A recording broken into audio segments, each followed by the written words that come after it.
superhero di dalam film-film Marvel.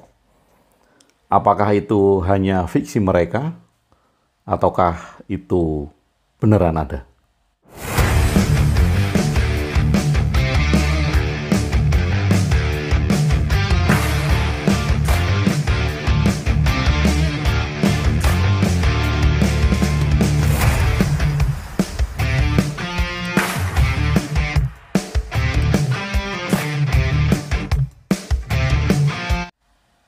Sahabat Batra, video ini saya kategorikan di tema storytelling, jadi perhatikan baik-baik supaya Anda tidak salah paham. Saya akan mulai dari sini. Marvel mengeluarkan banyak cerita tentang superhero. Banyak sekali. Mereka orang-orang kuat yang dikabarkan berasal dari planet lain, dari peradaban lain. Yang paling besar ceritanya adalah Superman, yang dikabarkan berasal dari planet Krypton. Nah, apakah superhero itu di film-film Marvel itu hanya tokoh fiktif atau beneran ada? Pernah nggak kita berpikir bahwa jangan-jangan si penulis cerita, awalnya kan superhero itu dari komik kan? Komik tentang Superman, komik tentang Iron Man, komik tentang Black Panther, dan segala macam. Nah, pernah nggak terpikir bahwa mereka bisa berimajinasi seperti itu karena memang mereka sudah pernah mengalami pengalaman melihat di peradaban yang lain? Nah, karena saya penasaran, maka saya melakukan perjalanan astral. Ini adalah kemampuan yang sudah lama tidak saya pakai, karena saya ingin tahu saat itu apakah penulis komik superhero itu mengalami sehingga dia bisa menuliskan rinci para superhero itu. Karena saya penasaran, maka saya melakukan perjalanan astral. Istilah keren sekarang itu, saya ngastral. Nah, kemampuan lama itu saya gunakan kembali. Saya melakukan perjalanan astral. Nah, bagi sebagian orang mungkin akan melihat perjalanan astral ini seperti cerita komik, cerita lucu. Boleh-boleh saja, Anda boleh percaya, boleh tidak, nggak ada yang maksa kan, dengan perjalanan astral ini. Nah, tetapi yang menarik di dalam perjalanan astral saya, pada saat saya menelusuri apakah tokoh-tokoh fiktif yang dikjaya dari planet dan peradaban lain itu ada atau tidak? Sebenarnya ini yang sulit. Karena saya harus singgah di dimensi keberapa dari alam semesta ini. Atau saya harus memilih di peradaban mana yang harus saya tuju sehingga saya bisa membuktikan benar apakah itu benar ada atau hanya karangan si penulis cerita itu. Kembali lagi karena pemikiran dasar saya, kalau mereka bisa menuliskan rinci, tentu mereka mengalami. Mereka melihat. Tetapi mungkin mereka takut untuk berterus terang. Takut untuk mengabarkan hal yang sebenarnya. Jadi mereka tuliskan dalam cerita fiksi. Nah, saat itu saya melakukan perjalanan astral untuk membuktikan ini. Perjalanan astral saya sampai ke sebuah peradaban yang disembunyikan, yaitu peradaban Pleiadian. Saya sampai di sana, kemudian saya melihat banyak peradaban yang ada di bumi ini tertinggal jauh dengan peradaban mereka. Teknologi yang sangat maju, gedung-gedung yang sangat futuristik bagi manusia bumi saat ini. Bahkan bangunannya banyak dibangun dengan kristal-kristal yang murni. Tetapi yang menarik, ada sebuah tempat di sana yang mungkin jarang orang yang bisa astral dan bisa menembus tempat itu. Karena tempat itu memakai kode untuk masuk di sana. Dan saya nggak tahu kenapa kok saya bisa masuk. Hanya dengan menempelkan telapak tangan saya di sebuah batu kristal yang ketika orang-orang masuk menempelkan tangan di sana dan saya ngikutin. Dan ketika saya tempelkan tangan saya, pintu terbuka, saya masuk di sana. Dan saya kaget.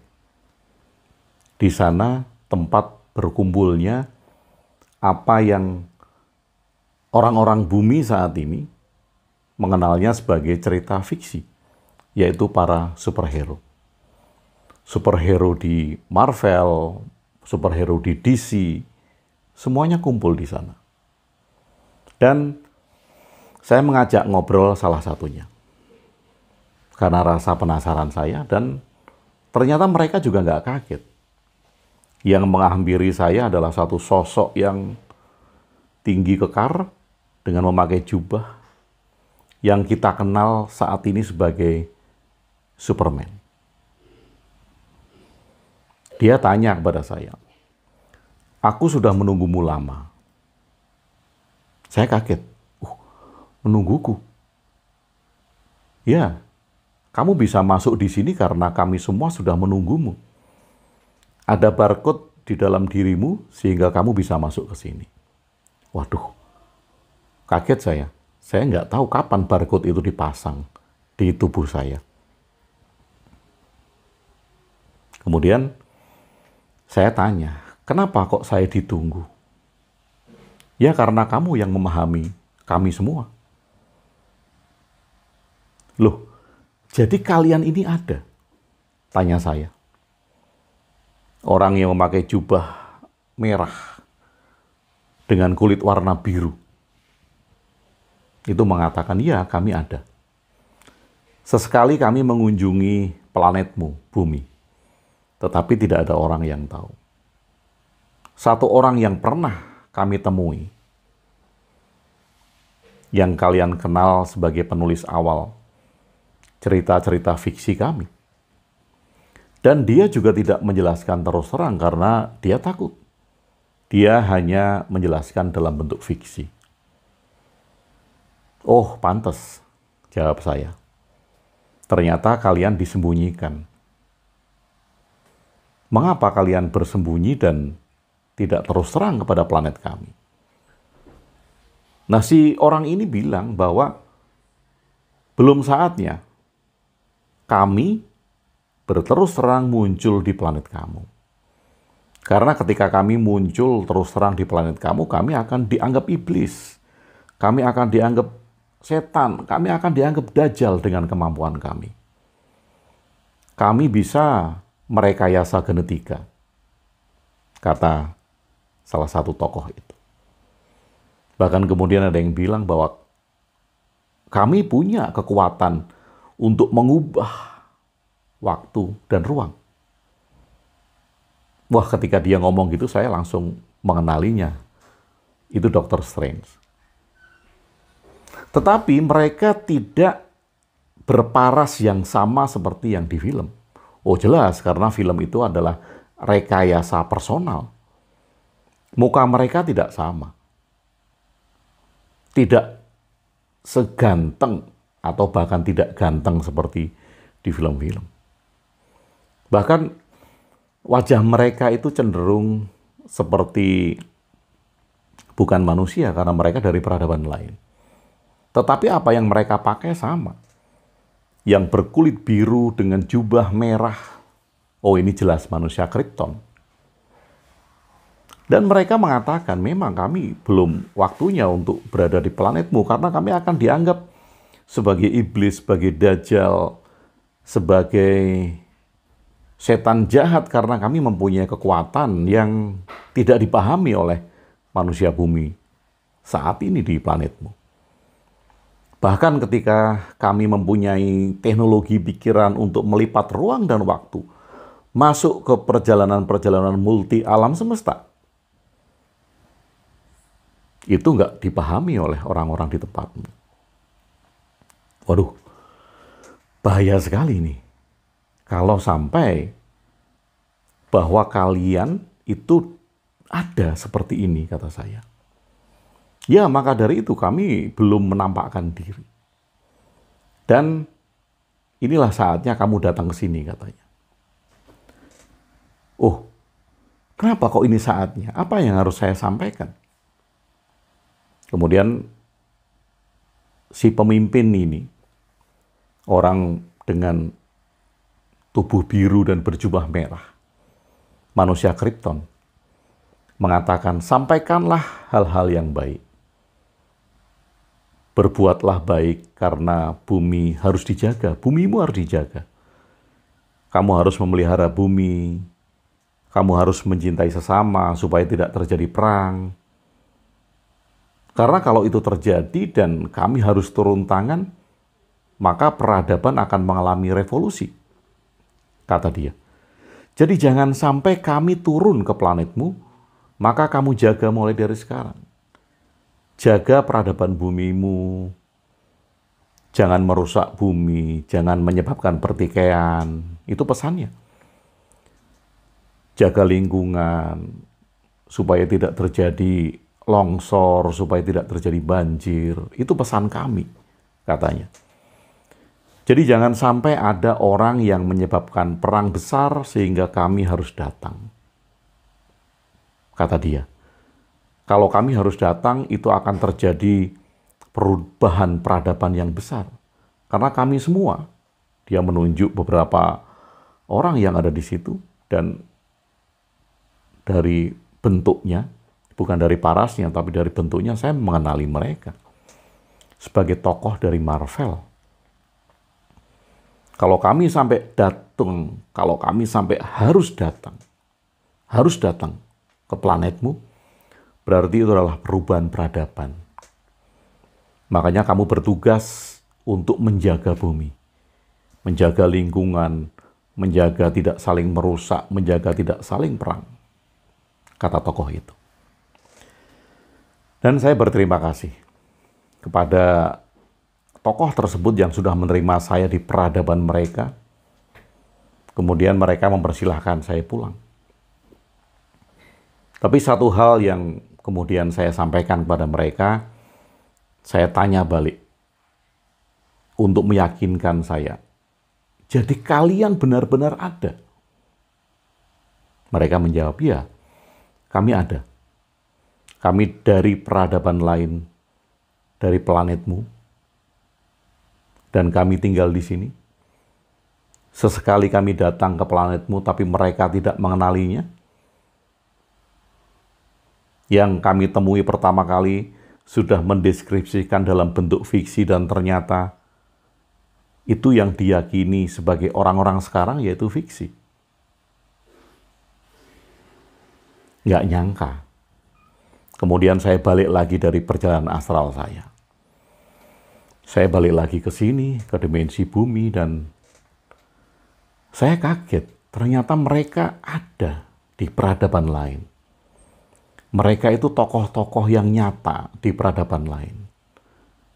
Mereka menjaga untuk tidak datang ke sini menyelamatkan kerusakan bumi. Karena kalau mereka datang, itu akan mengubah peradaban dengan cepat. Dan itu bahaya.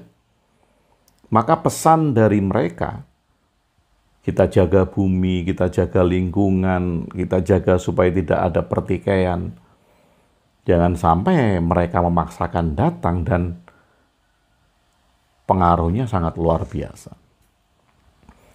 Tapi dari perjalanan astral ini, saya bisa memahami ternyata ada banyak hal tentang fiksi yang harus kita buat sebagai fiksi.